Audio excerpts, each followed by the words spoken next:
bem-vindo novamente à FPG, que é a Escola de Preparação para o Ingresso na Pós-Graduação, voltado aos programas de pós-graduação do IFCHS. Neste nono vídeo, continuamos com a série dedicada ao programa de pós-graduação em Sociologia, que já apresentou a bibliografia necessária para o processo seletivo. E hoje comentaremos o texto dos professores Christian Laval e Pierre Bardot, intitulado A Nova Razão do Mundo, ensaio sobre a sociedade neoliberal, especificamente a parte 2, a nova racionalidade, que nos ajudará a ter uma melhor compreensão e que trará comentários e reflexões importantes sobre os principais pontos da obra. O professor Marcelo Serafo tem graduação em Ciências Sociais pela UFAM, mestrado em Sociologia pela Universidade Estadual de Campinas e doutorado em Sociologia pela Universidade do Rio Grande do Sul. Professor, por favor. Oi, André, boa tarde. Bom dia, boa tarde, boa noite, né? A depender do horário que as pessoas estiverem assistindo a essa conversa entre nós. Eu gostaria de dizer que é uma alegria renovada estar aqui participando dessa importante iniciativa, né, de que eu espero que possa contribuir para a reflexão dos estudantes que candidatarão a ingressar, seja no programa de pós-graduação em Sociologia da UFAM, seja também em outros programas de pós-graduação, ou eventualmente nem sejam candidatos a programa de pós-graduação, mas que tenham interesse na Sociologia e particularmente nesse tema relativo ao neoliberalismo. Certo, professor. Como o senhor entende, assim, que os alunos que vão fazer a prova, como eles têm que encarar esse texto, como eles têm que observar os autores, o que eles têm que tirar desse segundo capítulo? Segunda parte, né? Eu acho que uma primeira observação necessária é a seguinte: todo autor, né, tem uma inquietação, que não é uma inquietação estritamente intelectual, liberal, é uma inquietação de natureza política, né, e às vezes de natureza existencial. Né? E quando nós estamos diante de temas como esse, né, o neoliberalismo, que é algo contemporâneo, né, portanto, nós não estamos analisando um processo, uma relação, uma estrutura que já ficou no passado.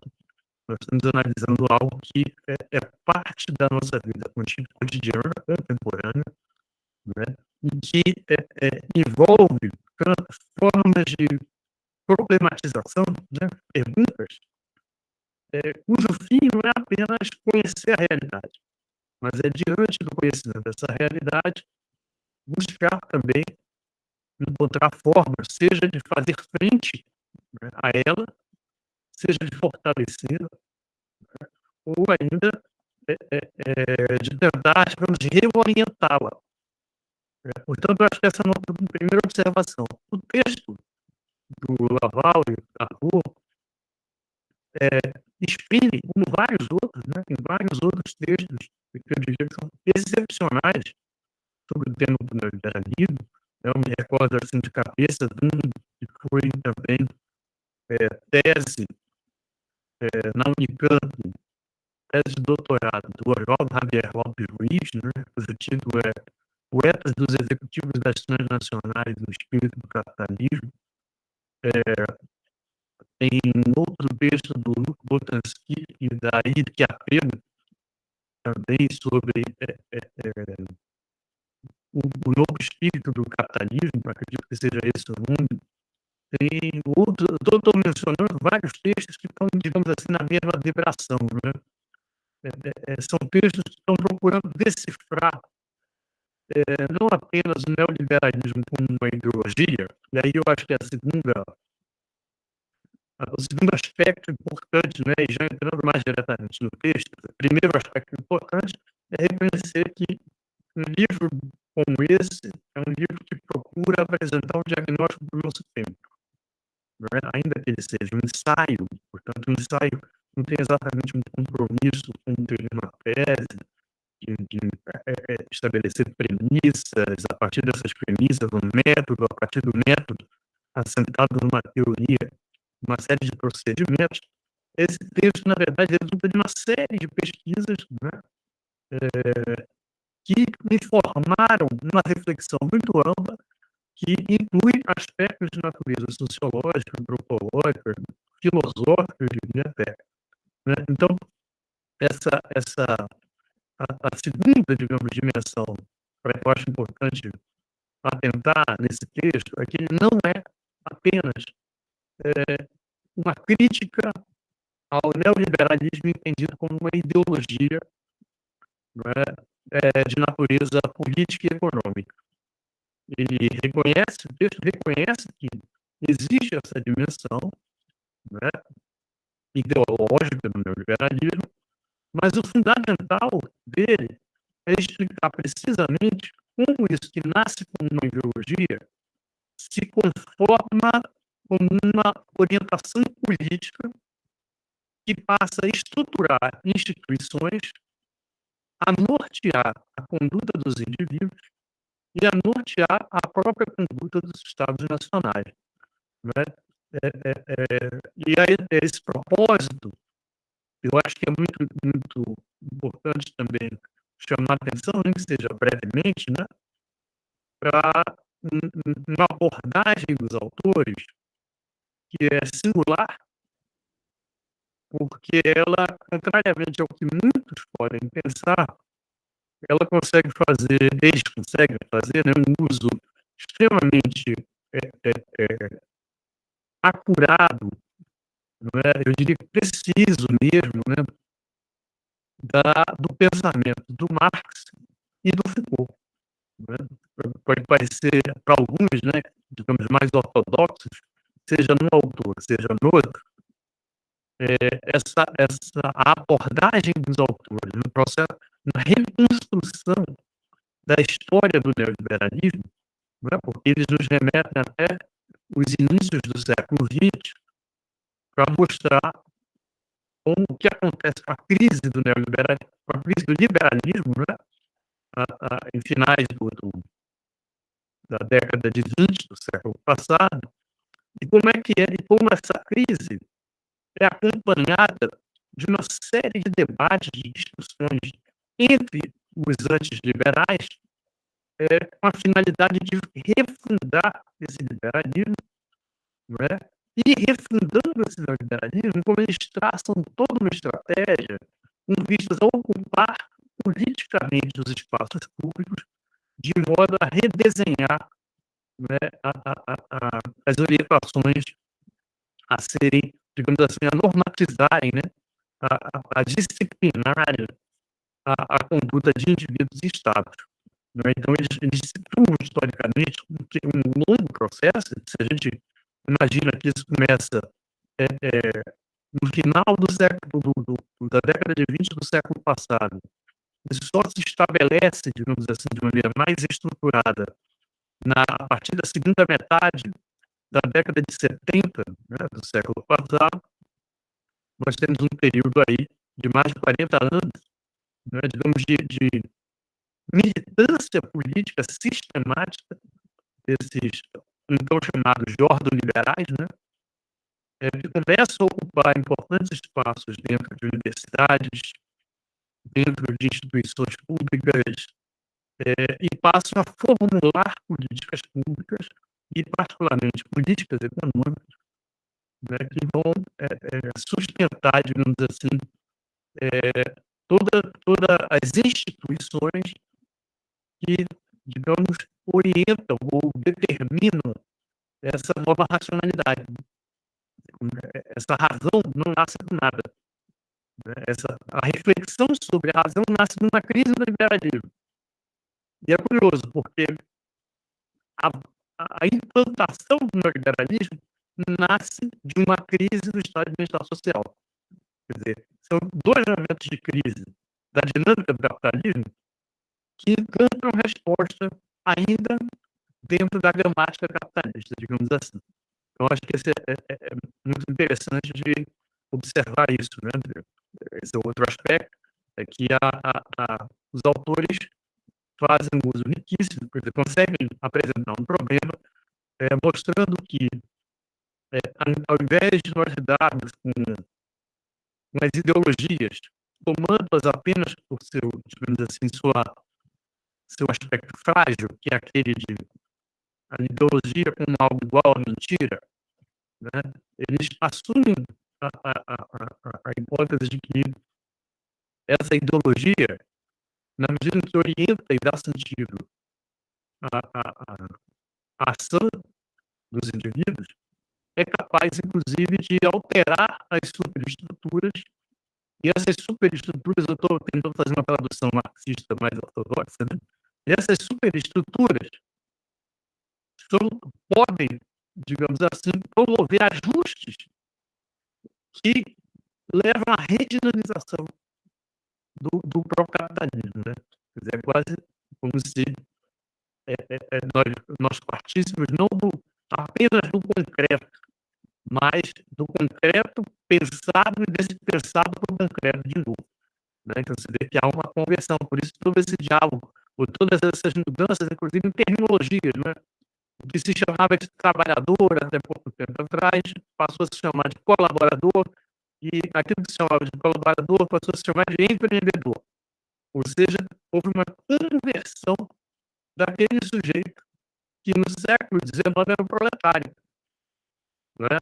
E essa conversão não é apenas linguística, quer dizer, essas palavras não têm uma correspondência apenas do ponto de vista, digamos, são palavras novas para esconder relações concretas. Essa é uma dimensão que você pode até dizer que um trabalhador nunca é um colaborador, né? Um trabalhador dificilmente é um empreendedor no sentido clássico da palavra, que era lá do Schumpeter. Em todos esses casos, o que está em causa, na verdade, são mudanças no mundo do trabalho e nas relações trabalhistas propriamente ditas, que foram flexibilizadas ao infinito, né? E todas aquelas conquistas obtidas nesse período que o Eric Hobsbawm chamou de época dourada, né, do capitalismo, que vem dos anos 40 até os anos 70, toda essa trajetória foi modificada tanto por conta de uma crise estrutural do capitalismo, quanto pela transformação superestrutural que levou à redinamização do próprio sistema. Qual foi essa redinamização? Foi a nova racionalidade, né? Essa nova racionalidade que tinha como pressupostos, por exemplo, de política econômica, liberalização, desregulamentação, né, de praticamente tudo, então a privatização, desregulamentação da legislação trabalhista, né, e conflitos, a morte de lidar com conflitos é uma espécie de judicialização do que é conflito, ou seja, tudo que for conflito só pode ser tratado diante da lei. Agora, uma lei totalmente transformada para a proteção do capital. Portanto, você vai reunindo em torno do Estado, quase que o Estado zedário, né, é um Estado de controle social e que tem como parâmetro principal a propriedade, a defesa da propriedade privada, né, e os trabalhadores sem proteções, sem direitos, numa relação de dominação extremamente difícil, né, são convertidos agora em empreendedores. Por quê? Porque não tem mais trabalho, a carteira assinada, porque a CLT vai adquirindo, no caso do Brasil, uma conotação negativa, não é? Como se vê, né? Crianças e jovens falando, tu é um CLT, né? Eu vi recentemente isso como se fosse um xingamento, né? Então, nós essa perspectiva promove, inclusive, um apagamento da trajetória de lutas e conquistas de direitos, né? Passa a tratar direitos como se fossem perdas, ou como se eles tivessem uma conotação negativa para a vida dos indivíduos. Por quê? Porque se reconhece que quem tem carteira assinada ou tem relações mediadas pela consolidação da vida do trabalho, ganha pouco. Então, as aspirações do trabalhador nessa sociedade, que tem a ver com aspirações do ultraliberalismo, vinculado ao neoliberalismo, são aspirações de ganhar dinheiro, né? Como se reconhece que um trabalhador dificilmente vai ganhar muito dinheiro, a ideia de CLT se torna uma ideia negativa, né? O que no passado era uma grande conquista coletiva. E essa é outra dimensão, né? Uma espécie de desfazimento dos aspectos coletivos da luta dos trabalhadores, né? É quase como se os trabalhadores fossem sendo deixados à própria sorte, né? E fossem, como sugere o texto, né? Produzidos como sujeitos neoliberais. Eles se compreendem como uma empresa, inclusive. Eles se pensam a si mesmos como capital, um capital que precisa receber investimentos e fazer investimentos, a sua própria força, de modo a que acumule. Então essa talvez seja a grande ideologia, né? É fazer milhares, talvez milhões de pessoas acreditarem nessa possibilidade, como uma única possibilidade, né, de modificação da vida do próprio sujeito. Não está mais em causa a modificação da sociedade, né? Você dificilmente vê um empreendedor falando em, olha, eu quero mudar a sociedade, eu quero mudar a própria vida. Então, acho que esse é não sei se é uma introdução, mas esses são os aspectos que me parecem muito importantes da obra, né? Certo, professor. Essa mentalidade de pequena empresa, né, que a pessoa vira uma pequena empresa, é muito orientadora, né? Porque hoje em dia realmente as pessoas se observam como empreendimentos, né? E as relações viram também empreendimentos, né? Mas além dessa introdução, quais outros aspectos desse capítulo que o senhor acha fundamental? Eu acho que tem primeiro, tem um aspecto histórico, né? Quer dizer, quando e como isso acontece, por que acontece, né? Então, a sugestão dos autores é que a gente pense, por exemplo, a formação da própria Europa, né? A construção da Europa no século XX, como assentada em boa medida em princípios já neoliberais, né? Quer dizer, isso, a noção de que os indivíduos devem se pensar como capital, né? E que o Estado deve ser um elemento de garantia do direito de propriedade e da segurança, mas que a provisão de a satisfação das necessidades de saúde, educação, etc., podem e devem ser reguladas pelo mercado, quer dizer, como bens, né, comercializáveis, né, e adquiríveis no mercado. Quer dizer, esse é um elemento importante que as formulações sobre como o neoliberalismo vai ganhar vida no cotidiano das pessoas tem a ver com a criação de toda uma institucionalidade, né, que vai ser criada a partir dessas premissas. Agora, isso só deseja e vinga por conta da crise do próprio capitalismo, né, na década de 70.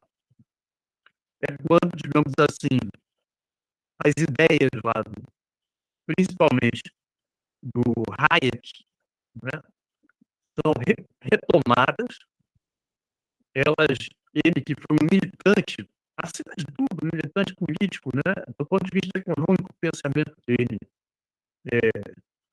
não tem um reconhecimento, digamos assim, que possa ser, porque não tem fundamentação empírica, né? Quer dizer, todas as formulações do Hayek não têm fundamentação empírica. Então, e ele concorria com o que perdeu a parada, né? O pensamento dele foi se fechando em nicho. Mas quando chega a crise da década de 70, no final dos anos 70 e na década de 70 principalmente, aí o pensamento do Hayek é retomado e, claro, reavaliado por Friedman, né? Já havia von Mises, lá atrás também, outros pensadores, como o próprio Schumpeter, a versão anteriormente, eles vão dando outra forma nesse pensamento. E aí vamos com mais uma pegada mais de transformação das instituições mesmo. E o momento é esse, né?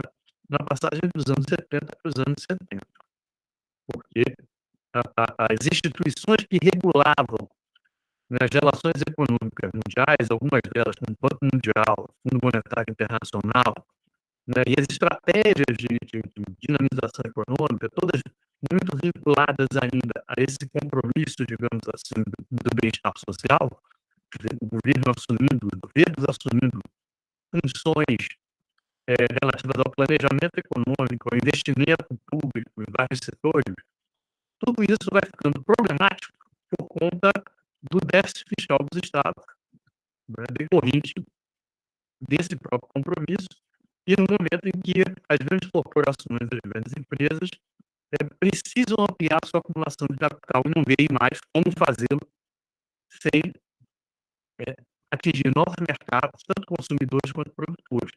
E aí nós vemos todo um movimento relativo à desregulamentação, à liberalização econômica, como eu havia dito anteriormente, né? E que vai ter um momento, digamos assim, crucial para nós aqui, por exemplo, na América Latina, no final dos anos 80, que é o consenso de Washington. É o consenso, digamos, um consenso entre aspas, porque é um consenso entre tecnocratas, né? Que vai tornar a ideia de Estado mínimo em termos da prestação de serviços públicos e sociais, mas máximo no que diz respeito à segurança, ou repressão, se preferir, né, e defesa da propriedade privada. Então, note, isso tudo vem acompanhado tanto da crise, né, do socialismo real, né, como de uma desunização da esquerda, do socialismo real, de tudo que era alternativa à própria dinâmica do capitalismo. Então, nessa lógica, você tem o que eles mesmos vão chamar, né, de um governo empresarial. Essa ideia de que o governo pode ser comparado a uma casa, né, que eu não posso gastar mais do que eu arrecado. Tem toda uma lógica privada de pensar a economia pública, né? E essa lógica privada vem sendo difundida, e é difundida por meios de comunicação, por universidades, né? Por think tanks, né? Por uma série de organizações que difundem esse pensamento dentro das escolas, né? As escolas, nas universidades, não das escolas, as disciplinas de empreendedorismo, de educação financeira, né? Nas rádios você tem cada vez mais comentaristas falando sobre isso. Então, os autores estão chamando a atenção para como essa racionalidade, que num certo momento é uma discussão de natureza econômica e política entre especialistas, tecnocratas, gente da comunicação social, isso começa lá atrás, né, no colóquio Walter Lippmann. E isso vai ganhando corpo. E no momento em que a crise chega, esse ideário todo se instala nos governos da Margaret Thatcher e do Ronald Reagan, né, principalmente. Mas se a gente quiser, tem um experimento anterior importantíssimo que é no Chile, né, o Pinochet, que é também um outro experimento, só que no regime de ditadura aberta, né?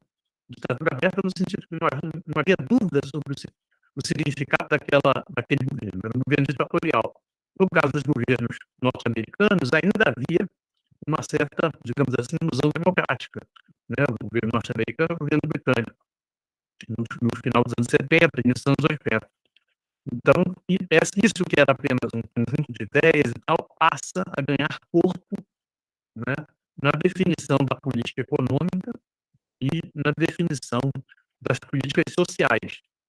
E aí, a discussão entre Estado mínimo e Estado máximo, política focal, política universal, a ideia de que as políticas públicas deveriam ser universalistas é colocada de lado, porque não é possível ter política universalista quando o Estado vive um déficit. Portanto, é preciso fazer primeiro o quê? Acabar com o déficit do Estado, e para fazer isso, ao invés de política universal, tem que fazer política focal, ou seja, selecionar grupos da sociedade que, por razões as mais variáveis, né, que a gente pode listar, precisa de uma atenção maior, né? Então, por isso, dentro dessa racionalidade, é até aceita a ideia de Bolsa Família, por exemplo. Ela não é rechaçada, né? Mas o que é rechaçado? É a ideia de que toda e qualquer família deveria ter uma renda mínima. É um grupo específico definido por critérios técnicos que vai ter acesso. Então, que grupo é esse? É quem não ganha até X reais por mês, ou quem está desempregado há tanto tempo. Portanto, os critérios são aplicados de diferentes formas em diferentes países, né, para conceder essa renda básica. Então, acho que a ideia de um governo empresarial, né, essa é uma ideia muito forte, e que se estabelece e quase que se generaliza. O Brasil está nisso desde os anos 80, né, privatizou quase todas as suas empresas mais importantes, quando não tornou-as de capital misto, né, ou seja, aquilo que eram direitos se tornaram mercadorias. Eu acho que esse é um elemento também decisivo dessa racionalidade, né, é converter, digamos, metamorfosear o que era direito em mercadoria. O que era alguma coisa a ser assegurada pelo Estado, agora é algo que eu só posso ter se eu for ao mercado, não tiver recursos para comprar. Então isso vale para a educação, isso vale para a saúde, isso vale para a seguridade social, isso vale para a segurança, né, isso vale para uma série de fatores que antes eram direitos, e eles, portanto, eram financiados pelos impostos pagos, né, o que significa que há toda uma outra concepção do próprio Estado, que envolve uma outra concepção do próprio indivíduo. O indivíduo que tem que dar um jeito para se manter, tornar-se ele mesmo uma empresa, né, o sujeito, né, digamos assim, que pense dentro da racionalidade neoliberal. Porque se pensar fora, dificilmente ele conseguirá se sustentar economicamente. Ele tem que ser uma forma de ajustamento, né. Há livros, por exemplo, do Vladimir Sapar, ele estava falando sobre sofrimento, né, sobre decorrente dessa lógica, que na verdade tudo fica sob a livre iniciativa dos indivíduos. O seu fracasso, o seu sucesso, né, a sua capacidade de mais ou menos iniciativa, o indivíduo é reduzido a ele mesmo, quer dizer, as condições sociais, as condições políticas, as condições econômicas, né, a partir das quais os sujeitos agem, são desconsideradas. E nós, para que isso aconteça, é fundamental o papel da escola, o papel dos meios de comunicação, o papel de instituições como os SEBRAE, né, que fazem cursos de formação de empreendedores, né, os Intertechs, né, as universidades têm agora a palavra empreendedorismo em todo lugar. Eu não duvido até que, em algum momento, o próprio curso de Ciências Sociais se queira formar empreendedores, né, o que seria muito triste. Eu acho que era melhor fechar o caixão, né, do defunto, mas não duvido.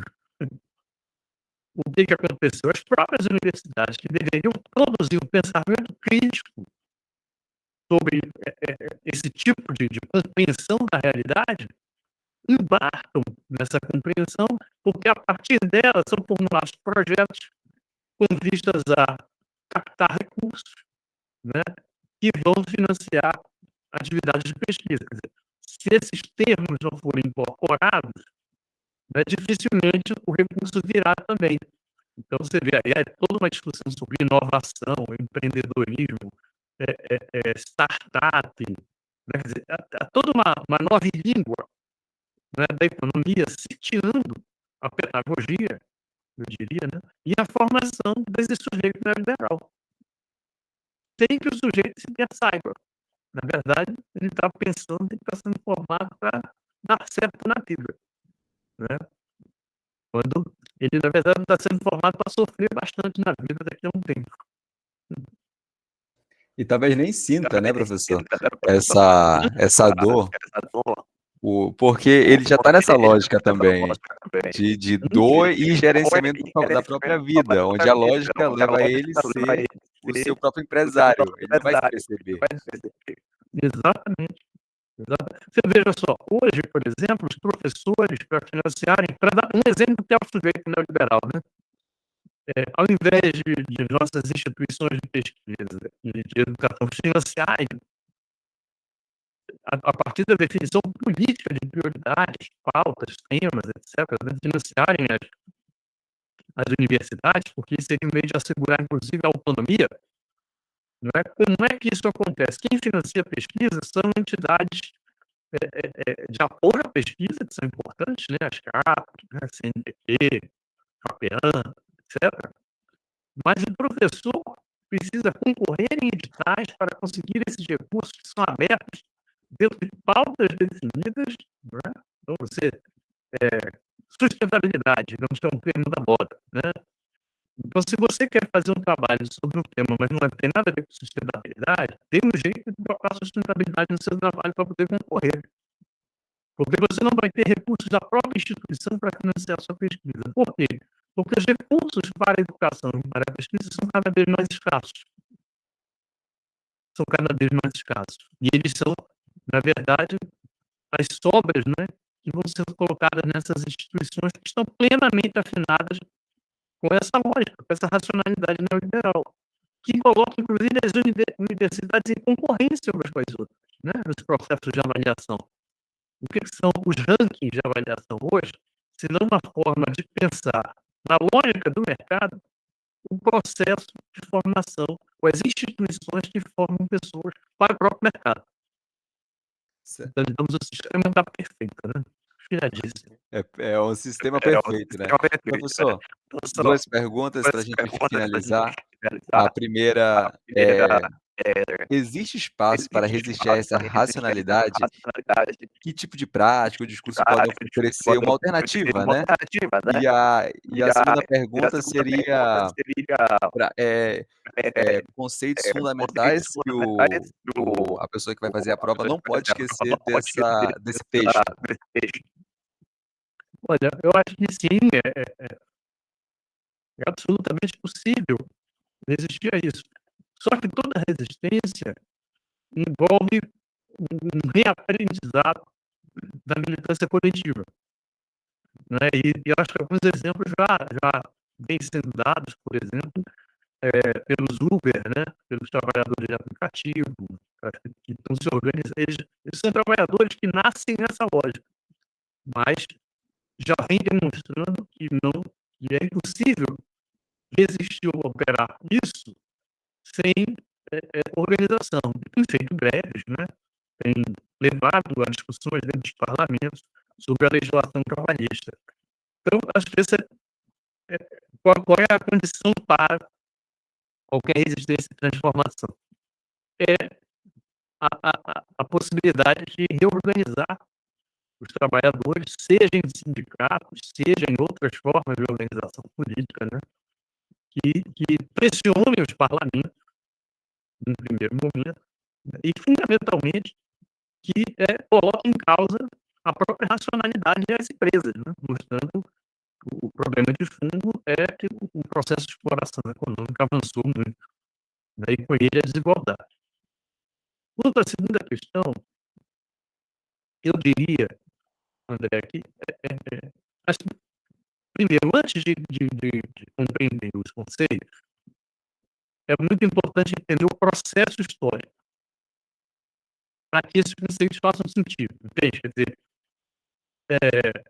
quando eu uso a palavra empreendedorismo, eu preciso entender, eu acho que é um conceito importante, né? Uma noção importante, eu diria, a que os autores remetem, né? É necessário compreender quando surge essa palavra, como é que nos sentidos que ela foi adquirindo. E porque agora ela tem uma característica que é meramente funcional nessa racionalidade. Né? Porque quando essa palavra empreendedor surge, ela é o oposto do que é hoje. Ela é sintoma de alguém que fere o sistema. Agora não, os empreendedores são forjados pelo sistema. Então é uma acomodação plena, né? Então acho que esse é um dado. Segundo, é muito importante desdobrar, né, compreender no que consiste um governo empresarial. Eu acho que a nova racionalidade, o capítulo que a gente está tratando, né, está apontando para quais são os aspectos fundamentais desse processo, da racionalidade neoliberal, né? Então são dois, né? O primeiro é o governo empresarial e o segundo é o sujeito neoliberal. Então, qual é a questão? No que consiste o governo empresarial, né? Como é que esse governo, quais são as diretrizes desse governo, ou desses governos, a gente poderia, mas estamos falando de um conceito, né? Quais são as diretrizes desse governo, né? E como é que elas estabelecem esse contraponto com a forja do sujeito neoliberal. Porque note que não é uma coisa de imposição, não precisa de um governo autoritário para impor isso. Você vê que é muito mais sutil. Isso normalmente é feito através de organizações não governamentais. Você sabe que no Brasil havia revistinhas da Mônica, do Maurício de Souza, divulgando o ideário neoliberal, né? Assim como as disciplinas. Então, isso tem repercussão, por exemplo, no BCC, né? Como é que eu me esqueci agora? Na matriz curricular do ensino médio, né? Esqueci o termo técnico agora. Essa discussão sobre cada aluno faz o seu currículo, não é? Então, que tem a ver com o desenvolvimento de competências e habilidades muito específicas. Então, para além dos problemas estruturais da escola brasileira, né? Quer dizer, seria muito difícil todas as escolas pudessem fazer isso, criar uma estrutura para isso, contratar professor, não ter espaço físico, uma série de problemas. Ainda tem a outra questão, quais são os fundamentos, né, das escolhas. Esses fundamentos têm a ver com uma análise do mercado de trabalho, tem a ver com aspirações, digamos assim, vocacionais em determinado momento. Então, tem discussões que passam largo disso, né? E parecem sempre que estão atribuindo ao indivíduo o direito de escolher por si mesmo o que quer na sua vida, né? Não pode haver liberdade maior do que essa, né? Que essa eu acho que é outra discussão que está por trás do tempo todo, né? Porque o discurso da liberdade é muito presente em toda a argumentação, né, de natureza neoliberal. E toda a discussão em torno da igualdade, que está vinculada, né, do ponto de vista da filosofia, da discussão sobre as necessidades, como podem e devem ser satisfeitas as necessidades básicas, né, dos indivíduos, fica de lado, né? A liberdade tem um papel absoluto sobre toda e qualquer outra esfera da existência humana. Então, aqui eu diria que é bom para os estudantes que vão ler esse texto com a finalidade de fazer uma prova, né, se colocar essa pergunta: "Vem cá, em que momento se deu a grande virada, né, o que é um governo empresarial e como se fabrica o sujeito neoliberal?", né. Eu Tá procurei certo. apontar aqui alguns elementos, né, da nossa própria realidade brasileira, mas que é notável em qualquer outro país do mundo hoje. Certo, professor. Muito obrigado pela sua participação. O senhor conseguiu elencar bastante os pontos, as reflexões. Agradeço a sua, mais uma vez, né, participação no programa. Eu que agradeço, André, e reitero os parabéns para vocês por essa importante iniciativa que é coletiva. Certo, professor. Obrigado. Um abraço.